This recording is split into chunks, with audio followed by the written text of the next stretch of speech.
Olá, começa agora o programa Silvana Rezende.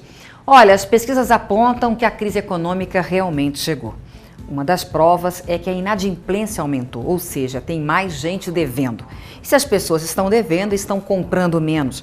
Se o comércio vende menos, as indústrias têm que fabricar menos.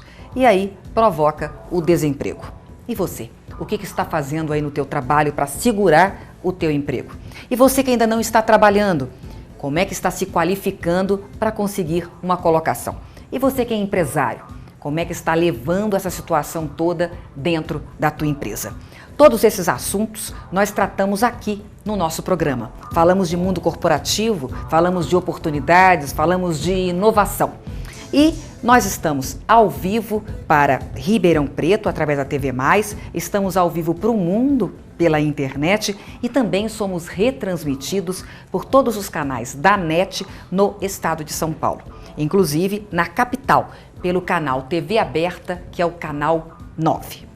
E nós vamos agora começar falando de uma empresa que é uma indústria de produtos veterinários. Você vai conhecer as profissões que existem lá dentro na reportagem de Leonardo Andrade. Uma empresa com quase 100 anos responsável por colocar no mercado diversos medicamentos veterinários que são distribuídos por todo o Brasil, incluindo diversos países. Mas para que esse trabalho seja realizado com muita precisão, a indústria conta com mais de 300 profissionais que são distribuídos em várias áreas. Seja pelo computador, telefone ou nas reuniões, profissionais trabalham para promover a saúde e bem-estar animal. Este é o caso da Mariana, que é médica veterinária. Ela tem a responsabilidade de acompanhar toda a fabricação da matéria-prima até o produto final que será comercializado. Hoje eu trabalho no departamento regulatório, sou responsável técnica substituta. A gente tem uma visão geral da empresa desde o início da produção até o produto no comércio e a gente deixa a empresa de acordo com a regulamentação do Ministério da Agricultura para que o produto seja de qualidade para o cliente e para o animal. Trabalho também na central de relacionamento, que é onde o cliente liga para a gente para tirar dúvida com relação ao medicamento através da nossa linha gratuita, que é o 0800. Outro profissional importante dentro desta indústria de medicamentos veterinários é o analista de planejamento. Essa área é responsável por fazer todo o custeio da linha produtiva da empresa.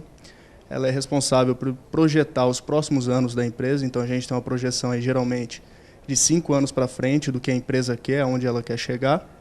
E eu trabalho com isso diretamente, né? Então todos esses relatórios eles são necessários para a tomada de decisão hoje na empresa. Quem também teve boas chances de crescimento profissional é o Rodrigo. Formado em processamento de dados e administração de empresas, ele entrou como estagiário, passou por todas as áreas e hoje coordena a área de tecnologia da informação. Sou responsável pela coordenação de 2 equipes, uma equipe de desenvolvimento de sistemas e eu tenho também uma equipe de suporte. Basicamente, meu trabalho é coordenar o trabalho dessas 2 equipes. Nós precisamos estar sempre atualizados, também a parte de estrutura. A gente tem que manter as filiais da empresa. Nós estamos hoje em 2 cidades, principalmente Jabuticabal e Ribeirão Preto. Precisamos manter o funcionamento das 2, na parte de manutenção, de infra e também desenvolvimento de novos sistemas. Já Nilton coordena uma equipe de mercado de 50 pessoas que representam a empresa e os seus produtos em todo o Brasil. E mesmo com tanta experiência na área, decidiu que precisava ampliar ainda mais os seus conhecimentos.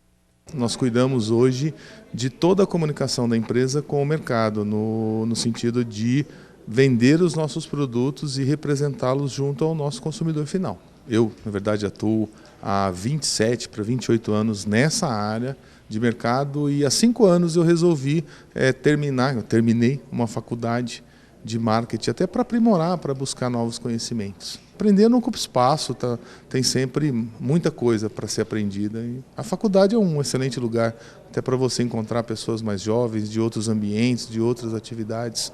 A integração é muito interessante. Tem até profissionais mergulhados em números e cálculos. Dentro desta sala, a saúde financeira depende do trabalho do Leandro e do João Paulo, que precisam evitar decisões que coloquem em risco o futuro da empresa. Hoje eu atuo na coordenação financeira, né? O meu dia a dia ele é basicamente junto à tesouraria da empresa, né? A pagadoria, contas a pagar. E nós também trabalhamos com análise dos resultados, né? Trabalhamos com o cenário financeiro, fluxo de caixa, gestão de contratos bancários, financiamentos. Também auxiliamos na questão dos projetos da empresa, de viabilidade de projetos, junto ao pessoal do planejamento também. Atualmente, hoje, eu respondo pela parte contábil da empresa, os resultados, a parte de impostos. Hoje em dia, junto comigo tem o pessoal da parte fiscal também, que é por os impostos, juntamente com o pessoal do financeiro, também com as informações financeiras. Hoje em dia, eu sou responsável pelo resultado financeiro da empresa.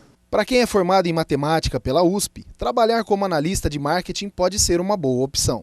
Eu cuido da inteligência de mercado, eu lido com os dados de vendas, com os números do mercado, eu faço pesquisa de mercado, eu faço estudos, previsões, eu lido com a informação mesmo e transmito para as pessoas que podem tomar decisões com base nisso. O que a matemática ajuda nesse seu trabalho? Bom, é um trabalho de lidar com números, de modelar informação, de transmitir os dados de uma maneira mais palpável. Então, eu utilizo para fazer as previsões, eu utilizo estatística, eu utilizo o raciocínio lógico. Oportunidade até para quem veio de outro estado em busca de uma carreira promissora dentro do jornalismo. Assim é Mirna, que atua em contato com os veículos de comunicação, além de intermediar o trabalho da empresa e assessoria de imprensa. Eu trabalho com mídias, tanto mídias externas quanto mídias internas. Trabalho com a comunicação interna com os colaboradores e trabalho com a comunicação externa, que é aquilo que a gente divulga para a mídia, aquilo que a gente divulga para os nossos clientes.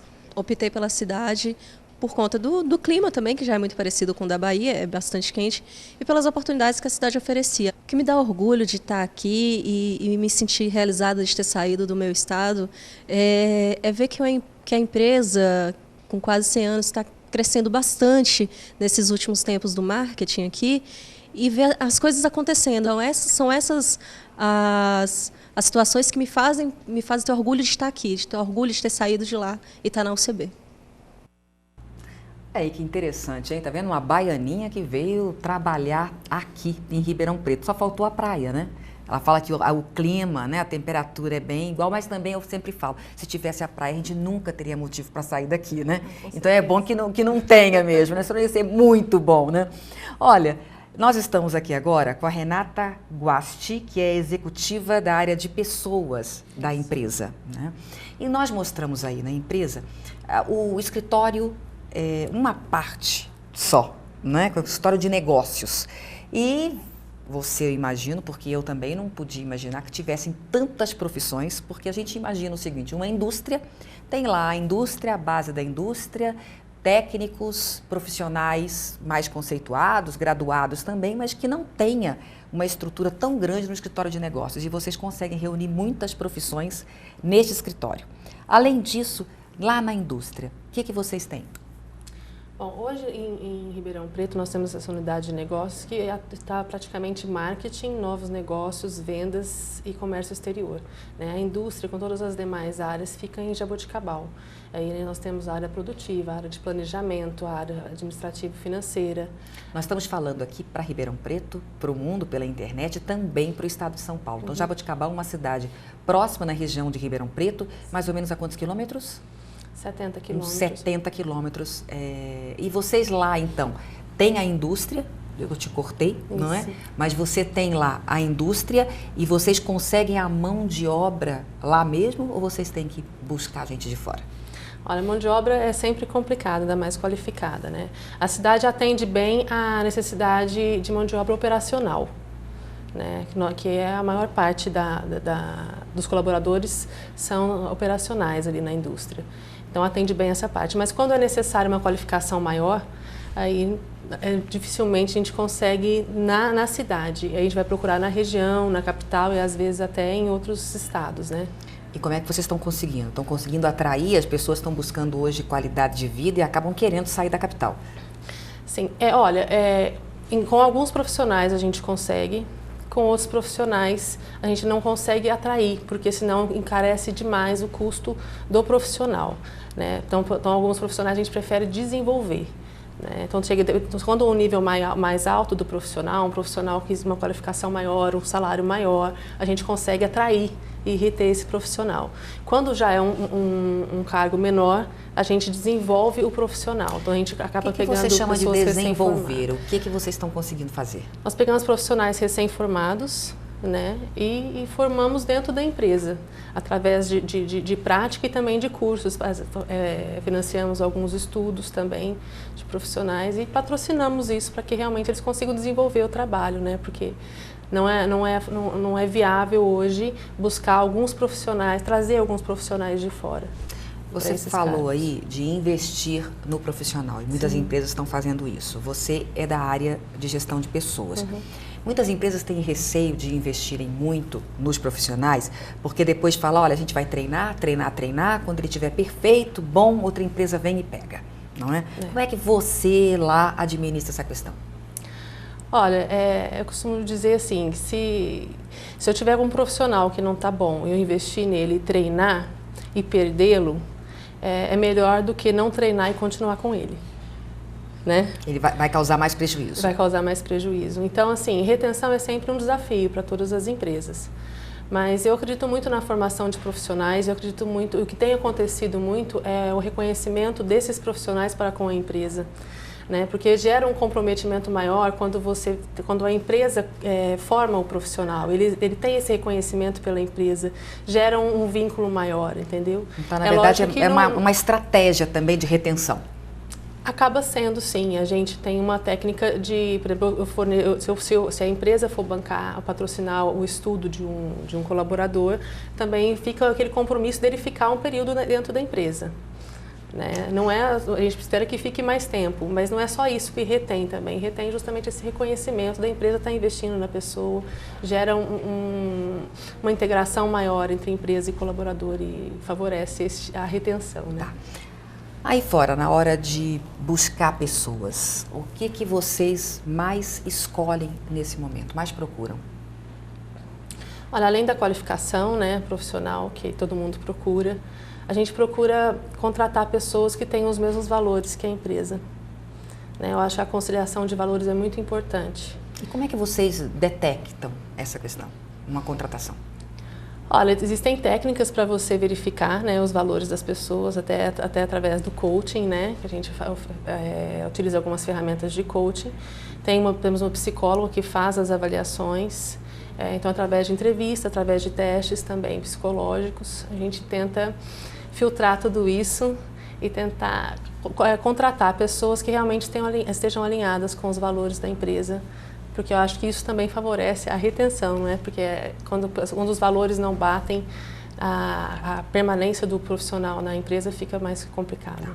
A empresa tem 97 anos de vida, não é? É uma história fantástica, tem mais de 300 funcionários, colaboradores, hoje está exportando, não é? É uma empresa que, na verdade, uma indústria farmacêutica, né, veterinária, então com remedinho desde para os pets, isso, né? para os grandes, no geral, para os pequenos, para os grandes e tudo mais.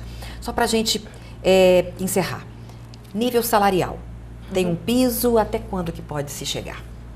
Olha, o piso era 1.160, agora com o reajuste já foi para 1.250, já estou anunciando, né? Foi para 1.250 e alguns quebradinhos. Depende muito de onde pode chegar, né? Porque temos altos cargos com salários maiores. No nível operacional é o piso, depois passa a parte administrativa, que é a possibilidade de evolução que eles têm de cargo, né?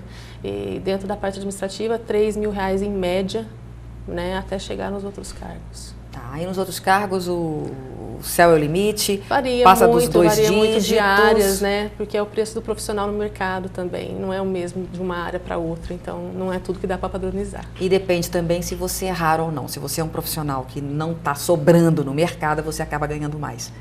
Né? Também, às vezes acaba sendo o salário uma forma de retenção do profissional desse gabarito, né? Tá bom. Olha, muito obrigada, Renata, você que veio de Jaboticabal aqui para a nossa entrevista, ok? Parabéns a vocês todos da UCB, sucesso para vocês, tá bom? Obrigada. Nós vamos fazer agora um breve intervalo e daqui a pouquinho a gente volta.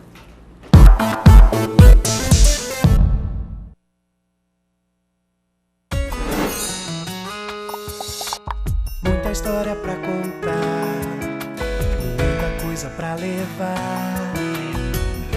O primeiro dia foi difícil, assim, pra mim. Eu tava com vergonha, assim, porque era tudo novo, né? O último dia foi, assim, alegre por ter terminado, concluído, mas com um pouquinho de tristeza porque acaba se desfazendo das amizades, né? Se vai distanciando. Eu já namorava, né? Quando eu entrei na faculdade, meu namorado também entrou junto comigo. Ele fazia administração e eu contábeis. E hoje ele é o meu marido. O sentimento que eu trago comigo é de alegrias vividas aqui.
Estamos de volta ao nosso programa e agora eu tenho uma dica para você. Olha, no próximo sábado, dia 18, ocorre o segundo Fórum de Negócios Sociais. O evento será realizado das 9 da manhã às 5h30 da tarde na FEA USP Ribeirão Preto. Conheça ideias, cases e acompanhe uma mesa redonda sobre negócios que estão causando impacto na sociedade. Olha que interessante. Informações pelo telefone. Anota aí, gente. 16 3236-7240 ou pelo e-mail forumsocial.nes@gmail.com. Qualquer coisa também entra no nosso site silvanaresende.com.br e você vai ter mais informações. É um evento, gente, sobre empreendedorismo, sobre inovação. Vale a pena ir sim, tá bom? FEA USP, sábado, dia 18, das 9 às 5h30 da tarde. Nós vamos agora falar de uma profissão muito interessante. Acho que é uma profissão que mexe com a gente, é um profissional que tem, na verdade, um desafio tremendo e uma paciência tremenda, que é o fisioterapeuta. Você já precisou de um? E a gente sente muito bem quando é um profissional bom, que realmente está ali acompanhando o passo a passo da nossa melhora, ou não, né? Será que a faculdade ensina isso? Ou será que isso é da própria pessoa, não é? Para falar sobre esse assunto, nós estamos aqui com a Carla Adelino Suaide, que é coordenadora do curso de fisioterapia, e a Maria Laura Pucciarelli, que é fisioterapeuta recém-formada, não é? Eu quero agradecer muitíssimo a Carla, até porque ela está aqui gravidinha, né, com um barrigão. A gente ficou sabendo que ela estava até meio que passando mal e foi ao médico, o médico deu um remedinho para ela estar aqui presente no nosso programa. Tá? Muito obrigada mesmo. É um prazer. A gente espera estar podendo falar, né, bem sobre essa profissão, dos seus problemas e das suas facilidades também, para ajudar mais pessoas que queiram seguir, né? O que você coloca como sendo assim características principais para alguém que queira ser fisioterapeuta? Primeiramente, boa noite, né? Mas para ser fisioterapeuta, eu sempre coloco para os alunos que é necessário, primeiramente, você se identificar, você ter características pessoais que estão pautadas, né, em realizações, em sonhos, em referências dentro da família, né, porque acaba tendo as referências de atuação profissional, muitas vezes, que acaba influenciando. Dedicação, perseverança, determinação, proatividade, que eu acho que essa palavra hoje permeia, né, qualquer profissional, e principalmente o desejo de dar atenção, de ter contato e de cuidar de pessoas. Eu acho que isso é o principal, porque envolve as ciências da saúde, né, que envolve você promover, confortar, prevenir, né, e trazer uma recuperação para os pacientes que estão com uma determinada enfermidade naquele momento, que procura o profissional. Maria Laura, você que se formou há pouquinho tempo, né? Por que você escolheu fisioterapia? Então, eu sempre fui, desde criança, eu sempre pratiquei esporte, sempre fui apaixonada pelo movimento. Me fascinava, assim. E também eu gosto muito da interação, de conviver, de conhecer a pessoa. Então, das áreas da saúde, eu decidi juntar, assim, sabe? Minha paixão pelo movimento, de escolher uma profissão que eu poderia, assim, pensar em exercícios para aquela pessoa. E também das áreas da saúde, a fisioterapia, você tem uma interação muito próxima com o paciente, você convive. Você convive durante 3, 4, 5 meses de reabilitação. Então você conhece a história dele, ele te ensina muito. A faculdade era a que você esperava? Porque muitas vezes a gente sonha achando que é uma coisa e o nosso programa é muito também para clarear isso para as pessoas, né? Sim, no início não é exatamente aquilo que a gente sonha que seja, né? Para vocês, ela foi aquilo que você esperava para você? Ela foi, eu gostei muito. A única coisa que a gente não espera é que a gente vai ver física de novo e depois a gente descobre que fisioterapia tem tudo a ver com física, biomecânica tem tudo a ver com física, mas quando a gente sai a gente acha, vou só estudar biologia. E principalmente no começo do curso tem algumas matérias de humanas que são necessárias à nossa formação, né? Antropologia, história da fisioterapia, que a gente sabe de toda a história do nosso curso, de como foi formado. E depois entra a biomecânica, que tem um pouco de física, e a gente vai ter que pensar nisso pro resto da vida. Mas aquela física que a gente aprende lá para passar no vestibular? Tem algumas aplicações, vamos dizer assim, alguns vetores de força, alguma coisa a gente ainda vai usar. Só que aí a diferença é que é aplicado a uma coisa que você está vendo, a um movimento, a uma pessoa fazendo. Então se torna muito mais real para você, muito mais prático. E isso é muito legal, é fascinante. Tá. Então, no curso, pelo que ela colocou ali, então, as disciplinas mais presentes no curso. O objeto de estudo e conhecimento do fisioterapeuta baseia-se no movimento, né? Na motricidade humana. Então, por isso que ela colocou em relação ao estudo da física aplicada à biomecânica, como esse movimento se desenvolve, né? Tem toda uma física que explica como é desenvolvido, e os vetores de força, como ela colocou, que é desenvolvido o movimento. Mas o conhecimento, né, e o objeto de estudo nosso é pautado realmente nas ciências biológicas, nas ciências da saúde, né, que envolve aí fisiologia, as disciplinas morfológicas, patológicas, né, toda a parte terapêutica aplicada, já de conhecimento próprio do fisioterapeuta, né. Então, realmente é pautado em toda a ciência da saúde. Para a gente resumir, então, quer dizer, na verdade, além de ter aquelas qualidades todas que você colocou lá, persistência, gostar de gente, tem que gostar de biologia... Tem que gostar de biologia. Tem que gostar de química. Tem que gostar de bioquímica. De bioquímica. Algumas reações que a gente Algumas tem que reações tem que também. Gostar de anatomia, muito. Gostar de anatomia e vai estudar muito isso. Hoje, por exemplo, no curso nós temos 1 ano e meio de anatomia.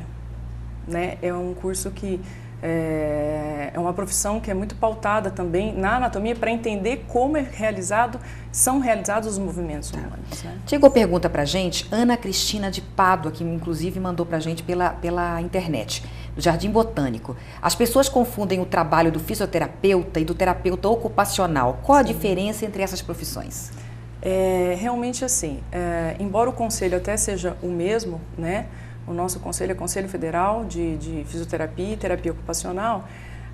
A diferença é que o fisioterapeuta trabalha na recuperação funcional que envolve os distúrbios cinéticos funcionais. Caramba, certo? Troca isso. Vamos trocar. Tô com uma dor danada aqui, tô com uma tendinite. Então a gente vai reabilitar e trazer uma recuperação funcional para o que você perdeu, certo? De acordo com a lesão que você adquiriu. Perdi o movimento, você vai fazer com que volte esse movimento. Isso, e traga para você o quê? Independência funcional. Porque essa lesão provavelmente vai trazer para você uma limitação funcional, com um ato simples, por exemplo, de escovar um dente. Certo? De pentear um cabelo, de tomar um banho, né? Isso vai trazer essas limitações funcionais e o fisioterapeuta trabalha nessa recuperação funcional, na reabilitação, promovendo o quê? Independência funcional e principalmente qualidade de vida, que é o que a gente busca hoje, né? Tá. Viver com qualidade de vida dentro de um cenário aí de saúde que a gente tem. E o ocupacional? O ocupacional, ele trabalha no sentido de que ele traz a funcionalidade, mas no sentido de promover adaptações para que ele tenha essa funcionalidade, entendeu? Então, por exemplo, vamos dar um exemplo aqui. Que são 2 cursos diferentes. São 2 cursos bem diferentes, completamente diferentes, embora o conselho seja o mesmo, tá? Mas são dois cursos bem diferentes, com atuações diferentes profissionais, e que um trabalha na promoção e na recuperação funcional, o outro vai trabalhar em como promover essa independência funcional independente da recuperação funcional, entendeu? Então, por exemplo, um paraplégico, né, um tetraplégico, ele não vai ter como, por exemplo, fazer as suas refeições sozinhos, né? Então, vamos adaptar uma órtese para que ele consiga ter um movimento, dentro do movimento que ele tem, ele consiga levar a comida até a boca e fazer as refeições. Fazer com que a pessoa volte. Então, por exemplo, o fisioterapeuta normal, eu estou aqui com uma lesão, estou com uma tendinite, vai fazer com que esse meu braço volte a ter os movimentos sem eu voltar, sem eu sentir dor. Isso. Na verdade, né? Ele volta, ele traz a recuperação daquilo que você perdeu. Tá. Entendeu? Já o ocupacional, ele te dá ele completa alguma coisa que você não tem. Que você não tem. Ele, dentro das limitações que você apresenta, ele consegue desenvolver, né, trabalho no sentido de promover essa independência, mas que não é com a recuperação funcional. Entendeu? Entendi. Agora vamos falar um pouquinho de mercado. Você se formou, como você disse, em abril, já está empregada? Tô empregada. E você atribui estar empregada a quê? Todos os seus colegas de turma estão empregados? Muitos deles, assim, alguns deles estão na área acadêmica, alguns deles estão trabalhando com pilates e alguns deles estão desempregados, realmente. Eu atribuo ao fato de você procurar, de você gostar de uma coisa e de você procurar as clínicas, o lugar que vai te proporcionar uma coisa que você vai gostar de fazer. Eu, assim que eu estava para colar grau, já estava com a data de colação de grau marcada, eu comecei a pesquisar clínicas aqui em Ribeirão, comecei a pesquisar o trabalho delas, o que elas faziam. Vi uma que eu gostei, que é a clínica que eu estou atualmente, a Clínica Colucci. Eu vi a equipe de trabalho deles e tudo, e eu descobri que um amigo meu estava trabalhando lá. E aí falei com ele, perguntei como era, ele me deu super boas referências e mandei meu currículo para ele. Aí ele entregou, né, pro pessoal da clínica, eles viram, gostaram, me chamaram para uma entrevista. Então, eu acho assim, você tem que primeiro buscar o que você gosta. Não adianta você se formar em fisioterapia, porque a gente se forma generalista. A fisioterapia tem muitas áreas de atuação. A gente tem ortopedia, a gente tem neuro, a gente tem muitas áreas. Então, você tem que ver uma área que você tem uma afinidade maior para procurar trabalhar com aquilo e ver se é aquilo realmente que você gosta. E foi isso que eu fiz. Mas o mercado, por exemplo, a que os seus colegas que não conseguiram trabalho atribuem o fato deles não terem conseguido? Uma das coisas é que aqui em Ribeirão Preto nós temos muitas faculdades muito boas em fisioterapia, então tem muitos bons profissionais jogados todo ano no mercado. Então essa é uma coisa, sabe? Uma das coisas é sair então e ir para outras regiões que não tem. Isso é uma das coisas, assim, que aqui tem muito fisioterapeuta, todo mundo que vem para Ribeirão Preto ama aqui, né? Ninguém quer ir embora. O fato de fazer estágio, isso te ajudou a conseguir emprego? Então, ajuda. Na verdade, nas grades das faculdades de fisioterapia hoje, né, a gente tem estágios obrigatórios, que a gente passa por várias áreas da fisioterapia. Então, a maioria dos profissionais que estão saindo hoje para o mercado, eles já passaram por algum tipo de estágio na faculdade, na grade curricular obrigatória. Tá. E quando eu procurei a clínica, ele me ofereceu, ele falou, ó, faz um estágio, vê se você gosta, observa nosso trabalho. E foi isso que eu fiz. E piso salarial hoje, quanto que tá? Em torno de R$ 2.200. R$ 2.200. Para 30 horas semanais e 6 horas diária, né? Tá. Como é que tá o mercado? Tá cumprindo isso? R$ 2.200 para iniciante? Tá cumprindo. Tá cumprindo? Aham. Tá. Porque o que a gente vê muitas vezes é que existe o piso, mas acontece que as empresas em várias áreas não estão dando conta de pagar o piso, né? Por isso que a gente quer saber também e tá falando, mostrando a verdade para quem está do outro lado nos assistindo, para saber até como é que essa pessoa vai escolher, né, a sua área de atuação ou não. Tá feliz na sua profissão, então? Eu tô. Você recomenda para quem está assistindo a gente? Eu recomendo, é uma profissão linda, a gente é muito feliz, a gente colhe muitos frutos, a gente sabe de muitas histórias, é uma profissão muito gratificante. Ok. Carla, olha, eu quero muito agradecer, tá bom? A tua participação aqui, sucesso para você. Com você... Carla não, Maria Laura é você, né? Desculpa. A Carla, daqui a pouquinho a gente vai voltar conversando mais, mas antes de ir para o próximo bloco, eu quero passar para você as vagas de emprego que nós levantamos. Assistente de licitação, assistente de mecânico, auxiliar administrativo, auxiliar de vendas, representante comercial. Se você quiser mais informações, entre no nosso site silvanaresende.com.br. Nós vamos para um breve intervalo, daqui a pouquinho a gente volta.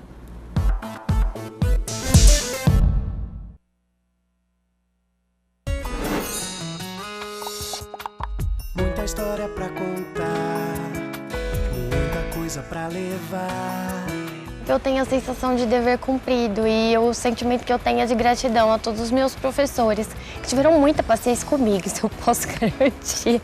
Quando eu penso no Moura Lacerda, eu penso nos amigos que eu fiz, no conhecimento que eu adquiri, na pracinha, que era o máximo sentar no banquinho da praça na hora do intervalo para tomar cappuccino. Fez todo o diferencial. A cultura que eu adquiri aqui, a convivência, enfim. Eu devo muito à instituição e a todos os conteúdos que eu tive a oportunidade de estudar e conhecer aqui. Então, eu acho que a palavra que traduz tudo isso é satisfação.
E nós estamos de volta para continuar falando sobre a profissão do fisioterapeuta.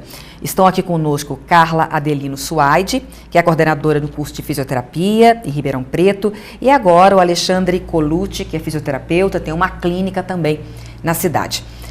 Vou começar aqui com mais uma pergunta que chegou para a gente pela internet também, é da Carla Muniz, da Ribeirânia.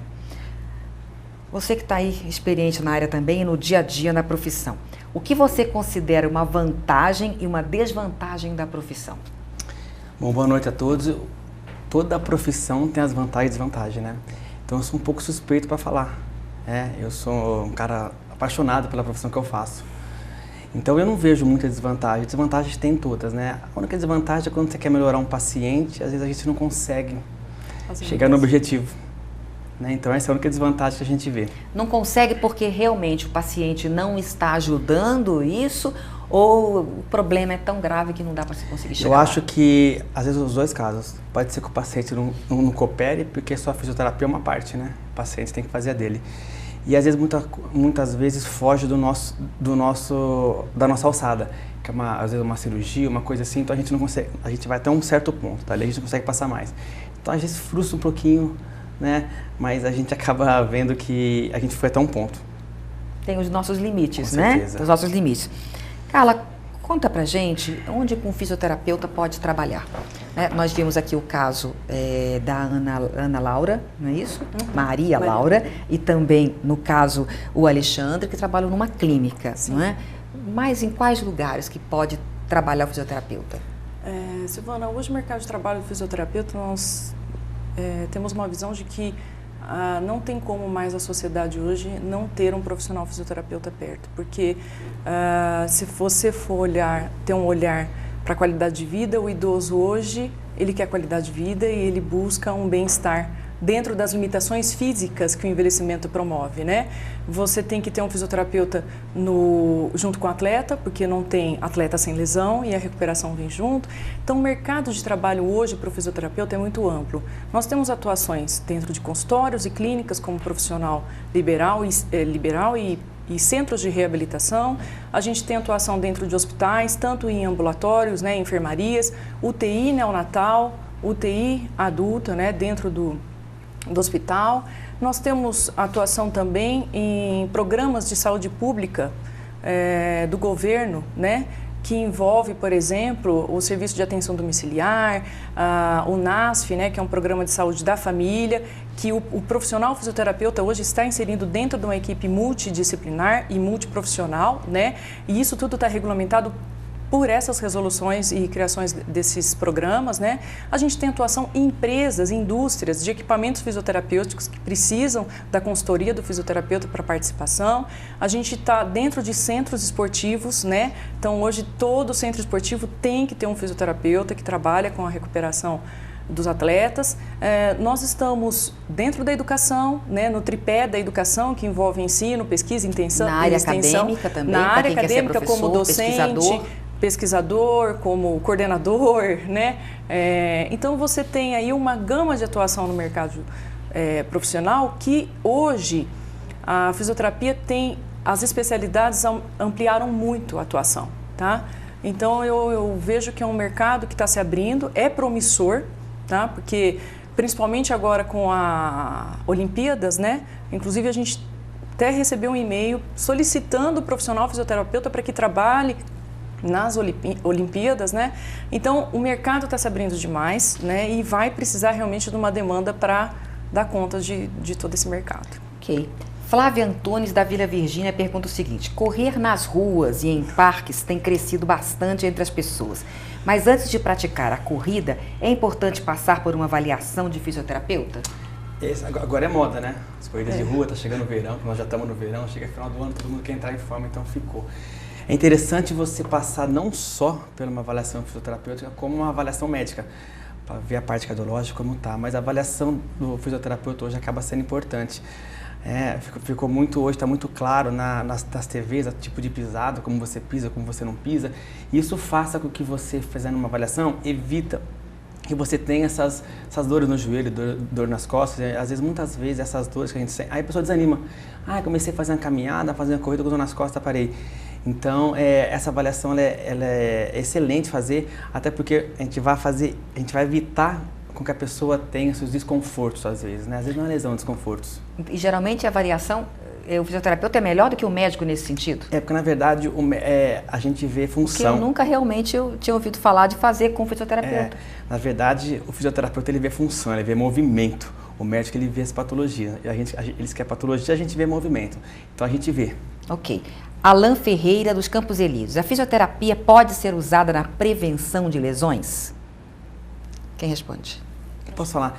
Eu acho que a Carla falou muito bem no mercado de trabalho e visando, até porque é um pouco a minha área, hoje a fisioterapia, eu costumo dizer que ela é muito mais preventiva hoje em dia. Tanto haja visto que todos os atletas hoje, até atletas de MMA, não viajam sem um fisioterapeuta dele.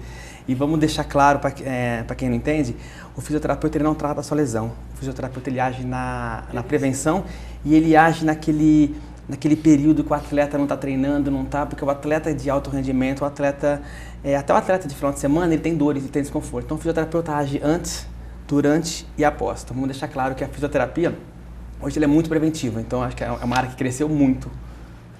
Então ela é bem preventiva. E por isso que o mercado realmente, como a Carla colocou, está tendo vaga. Você dentro da sua clínica, por exemplo, aparecem muitas pessoas procurando emprego lá? Aparece bastante. Aparece. Eu tenho muita procura hoje. Tá, de pessoas querendo trabalhar lá na sua clínica. Isso. Mas tem muito mais profissional do que vaga no mercado hoje?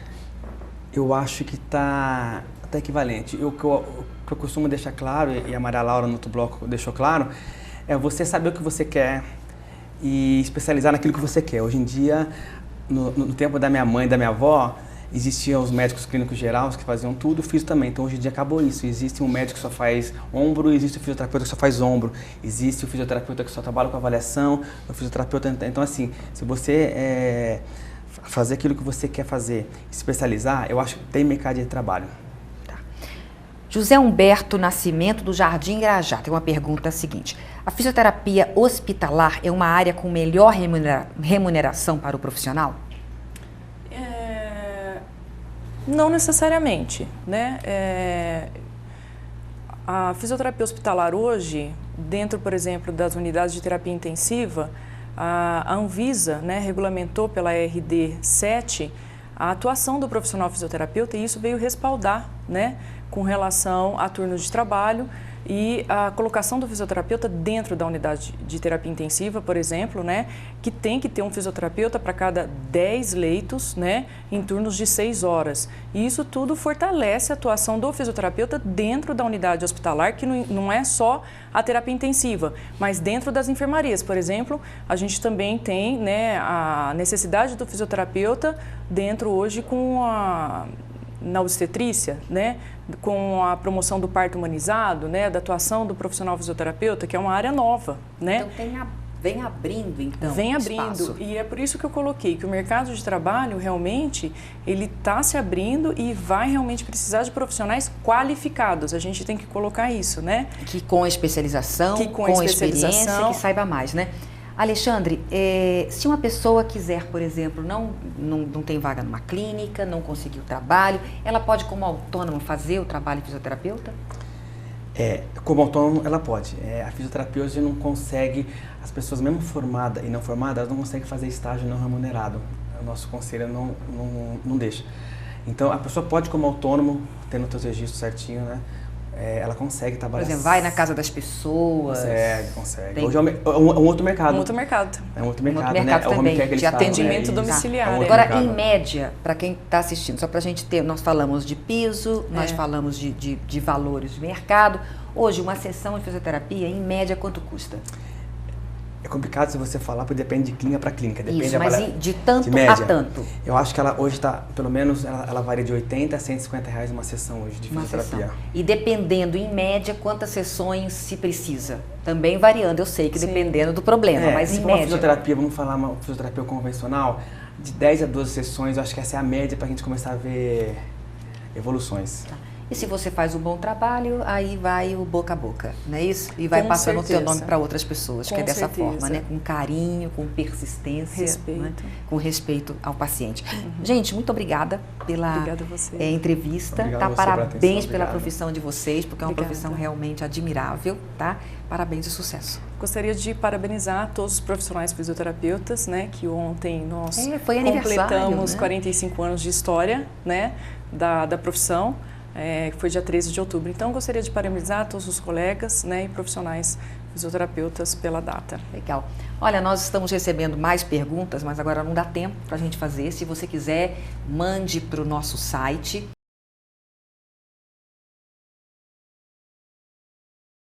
Contato, manda a sua pergunta que depois a gente manda para os profissionais que aqui estão, ok?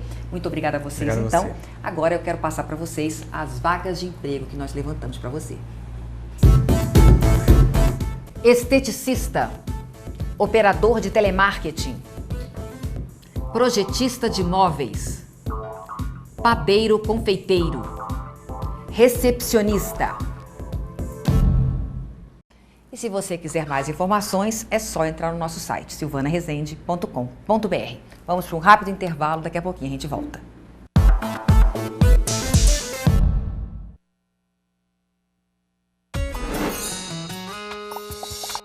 Muita história pra contar, muita coisa pra levar. O primeiro dia foi difícil, assim, pra mim. Eu tava com vergonha, assim, porque era tudo novo, né?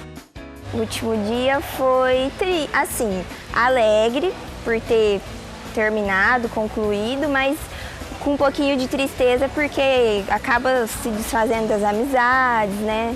Se vai distanciando. Eu já namorava, né? Quando eu entrei na faculdade, meu namorado também entrou junto comigo. Ele fazia administração e eu contábeis. E hoje ele é o meu marido. O sentimento que eu trago comigo é de alegrias vividas aqui.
Voltamos ao nosso programa agora, né? Como a gente está sempre falando de mundo corporativo, das empresas, do trabalho, da escolha da profissão, do sucesso profissional, nós trouxemos um assunto agora neste bloco, que é o Fundo de Garantia por Tempo de Serviço, FGTS. Você sabe exatamente o que é isso?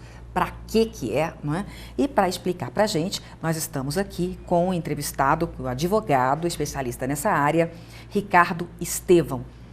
Como vai, Ricardo? Boa noite, Silvana. Boa noite a todos. Tudo bem? Tudo bem. Vamos começando, então, didaticamente. O que é FGTS? O FGTS é uma sigla que representa Fundo de Garantia do Tempo de Serviço.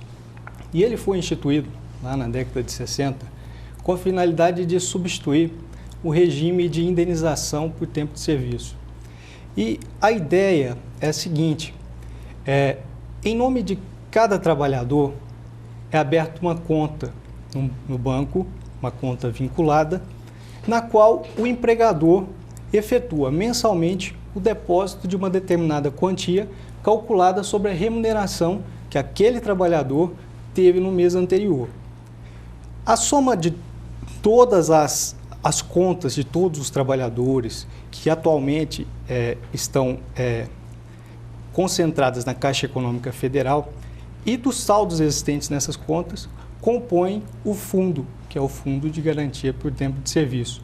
Isso cada um tem a sua conta lá. Cada um tem a sua conta vinculada. Está lá de acordo com o que tem, com o que foi colocado em cima do salário dele.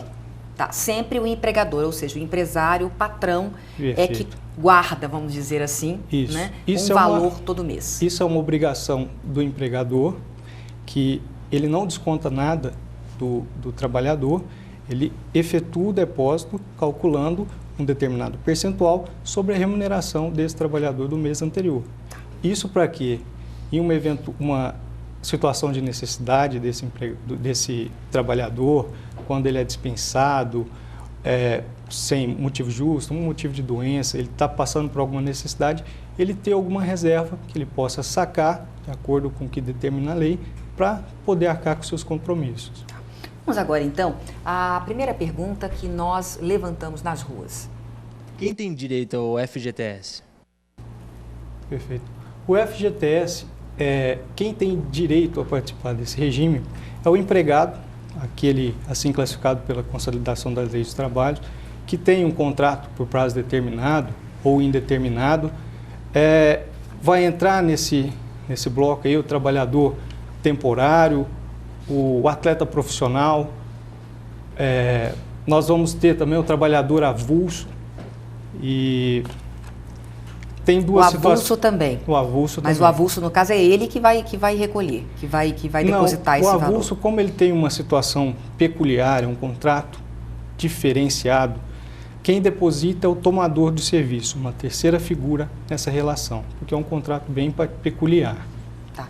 Então, no caso, quem tem carteira assinada, não é isso? O empregador é que vai pagar, depositar esse valor todo mês. Aquela pessoa, então, que é temporário também tem? Temporário. Também tem direito. Né? E se o avulso, no caso, quando você tem um contrato, né? Isso quando tem nota fiscal envolvida. Que na verdade... Se é um trabalho informal, não vai ter como. O avulso não se compararia ao autônomo. O autônomo é outra coisa. O avulso é uma espécie de trabalhador diferenciado que ele está vinculado a uma determinada instituição, um sindicato, ou um órgão gestor de mão de obra, e quando uma determinada pessoa precisa daquela atividade específica, ele vai até o órgão gestor, contrata o serviço e o trabalhador avulso presta aquele serviço. Temos agora mais uma pergunta. Quando posso usar o dinheiro do Fundo de Garantia? A legislação, ela traz várias espécies, várias hipóteses, prevê várias hipóteses de levantamento, de movimentação do saldo dessa conta.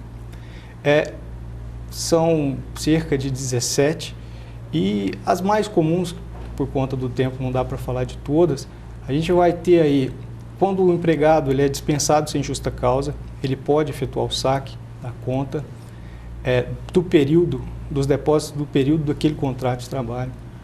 Quando termina um contrato por tempo certo, o empregado pode ir lá retirar também. Uma situação de doença grave em que ele esteja, o empregado ou o seu dependente esteja já no leito de morte, poderia também ser hipótese. Hipótese de o portador, o trabalhador estar com HIV, ser portador de HIV ou ter câncer.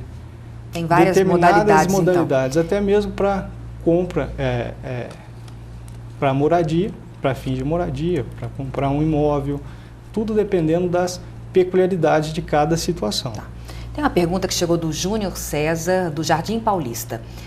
Pedi demissão e não retirei o fundo de garantia. Quando eu for demitido do novo emprego, poderei retirar fundo de garantia retido? Ele já está achando que vai ser demitido, hein, Júnior? Se ele for demitido, no caso, poderei retirar fundo de garantia retido? No caso da demissão, ele não, no pedido de demissão, ele pede para sair, ele realmente não tem essa possibilidade de efetuar o saque. Agora, quando ele começou uma nova relação de emprego, ele for pedir a demissão, ele também não vai poder sacar. Agora, se ele for dispensado sem justa causa, ele vai poder sacar, mas o valor que foi depositado durante esse último contrato que ele manteve. Então, esse contrato que ele anterior, que quando ele pediu demissão, esse dinheiro fica onde? Fica para o governo, então? A princípio, ele não pode retirar, mas passou de 3 anos, se acaso, por exemplo, passou de 3 anos, ele não tiver mais nenhuma relação, foi dispensado, por exemplo, ficou 3 anos sem ter nova contratação, aí ele poderá pedir o saque daquele dinheiro. Mas se ele pediu demissão? Mesmo se ele pediu demissão. Ele pode, depois de 3 anos. Depois de 3 anos, sem ter nem mais nenhuma relação contratual. Ou mais para frente, quando ele tiver o problema de saúde, for comprar a casa própria, aquele dinheiro é dele. Vai ficar lá na conta. Tá. Mas vai depender das hipóteses posteriores que ele pudesse enquadrar. Vem aqui agora Carla Batista, do Jardim São Luís. Ela fala, parabéns pelo tema, muito importante. No caso de doença rara como câncer, pode-se retirar fundo de garantia? É o que você explicou agora. Essa é uma das hipóteses. Né, que pode se fazer. E a pessoa tem que provar, ou seu dependente. A pessoa tem que provar isso, ir na Caixa Econômica e comprovar? Essa é uma situação em que ele vai ter que comprovar, ele vai ter que levar alguma documentação específica, tipo laudo médico, além daquelas procurar o setor específico na Caixa e se informar também. É importante que ele verifique junto à Caixa Econômica Federal, ou até mesmo, se tiver condições, verifique no site das da Caixa Econômica Federal. O site oficial tem bastante informação, bem detalhada. No site oficial do FGTS também ela vai encontrar bastante informação lá. Tá. Vamos agora, gente, para mais uma pergunta. As contas do FGTS têm rendimento? Tem rendimento? Tem? As contas do FGTS, elas têm rendimentos. Elas vão ser corrigidas monetariamente de acordo com o índice da poupança e vão ser capitalizadas 3% ao ano. Tá. Eu quero agradecer muito às pessoas que estão curtindo pela internet, Paulo Negri, Elizabeth Bogar, Narley Francisco, Cláudia Prates, Venina Catalani, Carol Strabelli. Que bom, é a audiência, né, do nosso programa que a gente está aí dividindo com você. Deixa eu te perguntar uma outra coisa. Com relação à lei dos domésticos, profissionais domésticos, até hoje não foi regulamentada. Como é que fica a questão do fundo de garantia? Você tratou perfeitamente. Até hoje não foi regulamentada. Tivemos uma emenda constitucional em 2013, em que foi garantido a ela o direito de participar do fundo de garantia. Mas só que esse direito está condicionado a uma regulamentação, que ainda não existe. Dessa forma, ainda continua sendo facultativo. O empregador doméstico não está obrigado a efetuar o depósito mensalmente. Se ele o fizer, é uma faculdade, ele poderá fazer, mas se fizer uma vez, não poderá deixar de fazer mais. Tá. Então, ainda não é uma obrigatoriedade, enquanto o Congresso não regulamentar. Né? Uma outra pergunta que chegou aqui, é importante consultar extrato e saldo da conta vinculada? É importante, é fácil, até porque se ele tiver devidamente cadastrado junto à Caixa Econômica Federal, ele recebe periodicamente extrato em sua conta. Se não receber, vá até a Caixa, atualize seu cadastro, ou se tiver cadastrado, procure na internet também, é possível obter. E é importante porque ele vai ter o controle para ver se realmente o seu empregador está cumprindo com as obrigações. No caso de falecimento do trabalhador, quem pode sacar o fundo de garantia? No caso de falecimento, vai poder sacar aquele dependente que já está habilitado junto às instituições previdenciárias para levantamento de pensão. Se não existir essa relação de dependentes, é possível os seus sucessores civis, por meio de um alvará judicial, requerer também o levantamento. Alvará judicial, então. Nesse caso dos sucessores civis, se não forem os dependentes para fins previdenciários devidamente habilitados. Mas se forem os filhos? Os filhos, se eles estiverem na lista de dependentes previdenciários, eles poderão, com a documentação pertinente. Mesmo que sejam adultos já, acima de 18 anos? Aí vai depender se eles estão nessa condição de dependentes ou não. Se não estiverem, vão precisar alcançar um alvará judicial para comprovar. Como que é essa condição? Como é que os pais podem colocar os filhos nessa condição? Há uma regulamentação específica previdenciária que trata quem pode ser considerado dependente ou não. Normalmente o cônjuge, filhos até determinada idade e determinadas pessoas relacionadas na lei. Chegou uma pergunta aqui do Thales Gomes, do Ipiranga. Ele diz: fui demitido e na ocasião não retirei fundo de garantia. Hoje recebo em casa um extrato da Caixa dizendo que tenho R$600. Ainda posso retirar? Tudo vai depender da situação dessa demissão, se realmente houve pedido de demissão, ele foi dispensado sem justa causa, ele vai ter que avaliar essa situação, se ele foi mandado embora, vulgarmente dizendo, ou se ele pediu para sair. E se ele já preenche o lapso temporal ou outra condição até para levantar esse dinheiro. É possível, aquele dinheiro vai estar na conta dele, mas ele vai ter que preencher as hipóteses legais para efetuar o saque. Qual que é o prazo que prescreve, ou seja, até que prazo, até que tempo eu posso requerer o fundo de garantia?